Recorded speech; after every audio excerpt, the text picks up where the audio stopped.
అన్నం పెట్టి పప్పేస్తే కలుపుకు తింటాడా?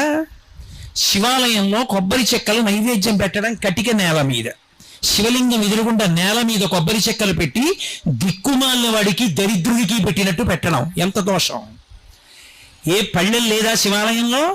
ఓ పళ్ళెం ఖాళీ చేసి తీసుకొచ్చి అందులో కొబ్బరి చెక్కలు పెట్టి నైవేద్యం పెట్టడం చేత కదా? ఎందుకంత ధిక్కార ధోరణి? అదే మర్యాద? అదే భగవంతుడి పట్ల ప్రవర్తించవలసినటువంటి తీరు? అదే భక్తికి లక్షణం? ఒక పని చేస్తున్నామంటే అలా మనకి చేస్తే అన్న ఆలోచన ఉంటే భక్తి, లేనినాడు భక్తి ఉంటే బూడిద. నాకు పెడితే తింటానా? అలాగా నేను మీ ఇంటికి వస్తే నేల మీద అన్నం పెడితే నేను తింటానా? శివుడికి ఎందుకు పెడతావు కొబ్బరి చెక్కలు నేల మీద శివలింగం ఎదురుకుండా? ఏ పళ్ళెం తీసుకొచ్చి పళ్ళెంలో పెట్టి నైవేద్యం పెట్టడం చేత కాదా? అంత పళ్ళెం లేకుండా ఉందా శివాలయం? అంత పళ్ళెం లేకపోతే ఊళ్ళో వాళ్ళు ఇస్తారు పళ్ళాలు, అంతే తప్ప అలా నైవేద్యాలు పెట్టకూడదు. ఇక్కడ కాదు, ఎక్కడైనా అంతే. కాబట్టి శివుని శిరమున కాశీని నీళ్లు చల్లి అభిషేకం